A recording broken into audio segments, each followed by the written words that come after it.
शरीफ की सलाह, भारत से ना उलझे शहबाज। ये नवाज शरीफ जो कि 3 बार के प्रधानमंत्री रह चुके हैं पाकिस्तान के, वो सलाह दे रहे हैं बीच का रास्ता निकालें शहबाज। यानी कि आप देखें नवाज शरीफ की जुबान में इस स्टेटमेंट वो खौफ साफ तौर पर नजर आता है। हुसैन जावेद, आप अंधेरे में क्यों बैठे हैं? जी मैम, आपने इंट्रो इतना खौफनाक इंट्रो दिए कि मेरे घर की लाइट चलेगी, इसलिए मैं आपसे माजरत खाऊं, लाइट अभी आ जाएगी। अरे क्या इतना गरज गई क्या मैं कि लाइट चली गई? मोमबत्ती जला लीजिए। नहीं, आपका इंट्रो ही ऐसा था कि ऑब्वियसली मैं अब क्या कह सकता हूँ। आप ये तो नहीं कह रहे ना कि आप डर गए? पाकिस्तान में दहशत है कि पता नहीं कब भारत हमला कर देगा। हवाई हमला करेगा कि उसकी नौसेना हमला करेगी, या थल सेना जो है सीमा में घुसेगी। किधर से हमला करेगा भारत, कब करेगा, इसका इंतज़ार है। वहाँ दहशत का आलम यह है कि जितने बड़े फौजी जनरल हैं, अधिकारी हैं, और जो रसूख वाले लोग हैं पाकिस्तान में, उन सब ने अपने परिवारों को विदेश भेज दिया है। यहाँ आप सुरक्षित नहीं है कि हम जब मौका मिलेगा तो हम भी भाग के आ जाएंगे, लेकिन अभी अपने परिवारों को भेज दिया। इससे अंदाज़ा लगाइए कि पाकिस्तान में दहशत का आलम क्या है। पाकिस्तान से इस वक्त की बड़ी खबर आपको बता दें, पाकिस्तान में भारत के खौफ से बौखलाहट है, खलबली मची हुई है। भारत के एक्शन से पाकिस्तानी सेना डरी है। पाकिस्तानी सेना में इस्तीफे की झड़ी भी लगी है। 2 दिनों में हजारों जवानों ने छोड़ दी है नौकरी। पाकिस्तान के डिफेंस का ये हाल है। इस वक्त की बड़ी खबर के साथ शुरुआत कर रहे हैं। पाकिस्तान के खिलाफ भारत को अमेरिका का खुल्लम खुल्ला साथ मिल गया है।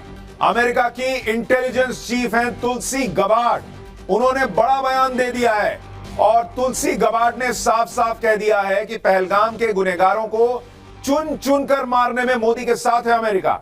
मोदी जो भी एक्शन लेंगे अमेरिका साथ देगा, ये तुलसी गबार्ड ने कहा है। यानी पहले डोनाल्ड ट्रंप ने फोन करके नरेंद्र मोदी से कह दिया था कि हम आपके साथ खड़े हैं। वाइस प्रेसिडेंट आए हुए थे जेडी वेंस, वो कह के गए थे हम आपके साथ हैं। और अब भारतीय मूल्स की तुलसी गबार्ड, जो कि वहां पर वही रोल निभाती है एक तरीके से इंटेलिजेंस विभाग में, जो कि आप कहिए कि अजीत डोवाल यहां निभाते हैं। विदेश मंत्री एस जयशंकर की सऊदी अरब के विदेश मंत्री से बात हुई है। यानी चौतरफा पाकिस्तान को घेरा जा रहा है। पहलगाम हमले में पाकिस्तान का हाथ होने के बारे में उन्हें भी बता दिया गया है। इधर से भारतीय फौज घुसी रहेगी, इधर अफगानिस्तान है। अफगानिस्तान ऑलरेडी पाकिस्तान को ठोक रहा है, टीटीपी जो है वहां पर। और यहां पर कराची पोर्ट को अगर भारत ने घेर लिया तो ना इधर से पानी आ पाएगा, ना इधर से दाना आ पाएगा। दाना पानी दोनों बंद हो जाए। तो दोस्तों, जैसा कि आप सब जानते हैं, पहलगाम में टेरर अटैक के बाद भारत लगातार कड़े फैसले ले रहा है, तो वहीं भूखा नंगा पाकिस्तान हमेशा की तरह अपनी गीदड़ भपकी से बाज नहीं आ रहा है। इस बीच स्वीडन के प्रमुख think tank Stockholm International Peace Research Institute की एक रिपोर्ट ने पाकिस्तान की पोल खोल दी है। इस रिपोर्ट के मुताबिक भारत की सैन्य खर्च पाकिस्तान की सैन्य खर्च से 9 गुना ज्यादा रहा है। इधर पाकिस्तान सैन्य खर्च के मामले में भारत के आगे टिक नहीं सका, तो उधर इतिहास में नजर डाले तो अब तक दोनों देशों के बीच हुए युद्ध में पाकिस्तान को हमेशा भारत से मुक्की खानी पड़ी है। तो वहीं इस हमले के बाद भारत में लगातार हाई लेवल मीटिंग देखने को मिल रही है। इस बीच राज्य सरकार ने सुरक्षा कारणों के चलते 80 टूरिस्ट स्थानों में से 48 को बंद करने का फैसला लिया है। तो वहीं सेना की ओर से कई इलाकों में सर्च ऑपरेशन जारी है। उनको प्रॉब्लम है कि इंडिया के टीवी पर ये सारी बातें क्यों हो रही हैं, तो इसका जवाब वो क्या देते हैं? हमारे पास एटम बम है, हमारे पास इतने किलो का एटम बम है, हमारे पास 1.5 किलो का एटम बम है, तरह तरह की बातें। अब आज इनके एक और मंत्री सामने आए, उन्होंने कहा कि नाम गिना गिना के कि हमारे पास ये मिसाइल है, हमारे पास वो मिसाइल है, और हमने ये मेले में लगाने के लिए नहीं बनाई है, तुम पर चलाने के लिए बनाई है। बहुत अच्छी बात है। तो भारत मिसाइलों के अंदर क्या चूरन भर रहा है इतने सालों से? वो किसके लिए है? लेकिन हम ये बातें कभी नहीं करते, क्योंकि कोई भी बड़ा मुल्क, ताकतवर मुल्क, जो मुल्क आश्वस्त होता है, जिसे अपनी ताकत पर भरोसा होता है, उसे दुनिया के सामने उसकी नुमाइश करने की कभी जरूरत नहीं पड़ती। इसलिए काम भारत ने कभी नहीं किया, और दुनिया को भी पता होता है किसके पास कितनी ताकत है। इसलिए आज 20 देश फोन करके भारत के प्रधानमंत्री को कह चुके हैं कि आपको जो करना है कीजिए, हम आपके साथ हैं। ये कह रहे हैं, ये मतलब पता नहीं सड़क छाप कौन सा सस्ता सा शेर भी सुना कर गए हैं, पसीना गुलाब हुआ और क्या क्या क्या क्या, मतलब शेर भी सुनाए हैं, तो ऐसा उस पर जवाब दे दीजिए। जो आपका मुशर्रफ ने कहा था कि हिंदुस्तान के मुसलमान हमारे बिगेस्ट एसेट्स हैं, आप जो समझते हो, जो सोच फनी सोच रखे हो गजवाए हिंद का, वो जमाने गए। वो सरकार अब नहीं आएगी कभी सत्ता में, बता देता हूं। आप अपनी बर्बादी का तैयारी करो और मोदी जी के हर एक शब्दों को बहुत सीरियसली लो। जब मोदी जी ने कहा था पुलवामा के बाद कि एक देश ने बहुत बड़ी गलती की है, उसके बाद एयर स्ट्राइक हुआ था, आपको याद होगा। इस बार मोदी जी ने कहा मिट्टी में मिला देंगे, उनके शब्दों को समझो। यदि हमको जख्म थोड़ा सहना पड़ा तो हम सहेंगे, लेकिन इस बार जो सबक सिखाएंगे डॉक्टर इरशाद, वो आप जिंदगी भर भूलोगे नहीं। आप लोग पीछे से वार करते हो, आप लोग इनोसेंट लोग को मारते हो, आप महिलाओं को अटैक करते हो क्योंकि कोई हिंदू है, आप बोलते हो पजामा उतारो, पैंट उतारो, हिंदू है गोली मारो। अरे किस तरह की राक्षसी सोच आप लोग रखे हुए हो। आप लोग मानवता के नाम पे कलंक हो, आप लोग मानवता के नाम पे कलंक। हालात ये मुश्किल हुए हैं कि जिस यूनाइटेड अरब अमीरात और सऊदी अरब के आगे आप कटोरा लेके घूमते हैं, वो भारत के साथ India middle east Europe corridor बना रहा है।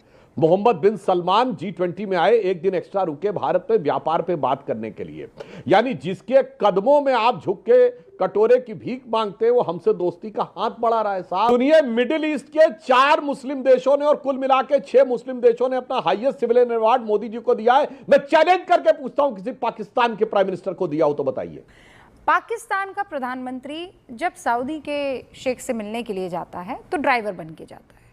सऊदी का शेख जब उसे घड़ी देता है तो उसकी बीवी जो है वो घड़ी बेचकर वो पैसा अपने पास रख लेती है। ये है आपके देश के प्रधानमंत्री की असलियत इन रिलेशन विद सऊदी। फायदा होगा उसकी कंट्री को, आपको वो भीख में क्या देता है, कर्ज देता है। और मेरे प्रधानमंत्री नरेंद्र मोदी को हाईएस्ट सिविलियन अवार्ड देता है। कमर चीमा साहब, दैट्स द डिफरेंस।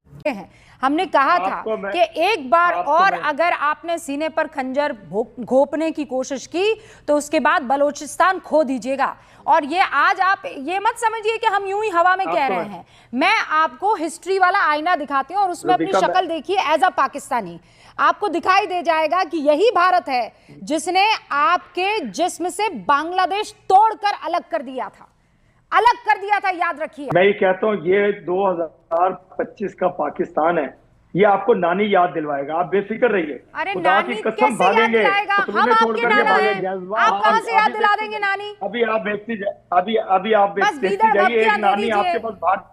सुनिए, आप नहीं गिदड़ बद के नहीं, पिताजी से ऐसे बात नहीं करते हैं। पहली बात तो बांग्लादेश से एक नानी भुगाई है आपकी, बांग्लादेश की हालत देख लीजिए, हालत देख लीजिए। आपकी नानी आपकी गोद में है, आपकी नानी की तरफ तो जाइए मत सर, आप नानी की तरफ मत जाइए। वो आप देखिए, आपके अपने आपके साथ नहीं रह रहे। अगली नानी हम बताएंगे कौन सी आपकी, कैसे नहीं जाएंगे नानी के बगैर। खौफ नहीं है आपकी नानी आपकी गोद में, अगर वो बॉम्ब अपने जिस्म पर बांध दिया है तो मैं क्या करूं? वो आसिम मुनीर आपसे बेहतर निकला। आप बैठे हैं बॉम्ब बांधकर अपने जिस्म पर और परिवार वालों के। वो आसिम मुनीर क्यों भेज रहा है अपने परिवार को बाहर? बिलावल भुट्टो क्यों अपने परिवार को बाहर भेज रहा है?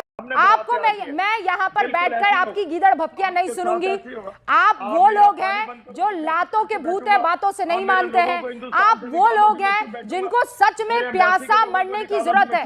आप वो लोग हैं जो आतंकियों के तलवे चाटते हैं। आप वो लोग हैं जो आतंकियों को दामाद बनाकर रखते हैं। आप वो लोग हैं जो कि अपनी आर्मी के आतंक नंगे नाच को देखना पसंद नहीं करते हैं और देखते हैं तो गिक्की बांधकर चुप बैठ जाते हैं। आप वो लोग हैं जो उस आदमी के अंडर रहते हैं जो अपने परिवार को भगा देता है जब वॉर का टाइम आता है।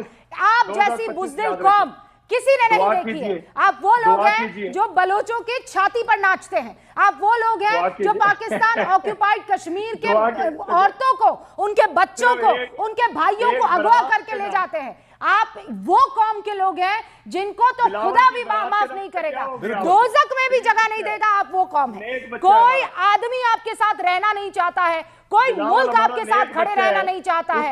आप वो मुल्क है जो इतना बड़ा नासूर इस दुनिया के मैप पर बनकर रह गया है कि कोई आदमी आपके साथ खड़ा नहीं रहना चाहता है। साथ नहीं किया। वैसे पिछले 8 दिनों में प्रधानमंत्री मोदी ने 2 मौकों पर पहलगाम हमले को लेकर अपना रुख साफ कर दिया है और स्पष्ट रूप से कहा है कि देश आतंकी और उनके आकाओं को नहीं छोड़ेगा। खैर, इस बीच आप सभी का इस हमले पर किस तरह की कार्रवाई होनी चाहिए अपनी राय कमेंट सेक्शन में जरूर बताएगा और ऐसे वीडियोस के लिए और हमारे साथ जुड़े रहने के लिए चैनल को सब्सक्राइब जरूर कर लीजिएगा।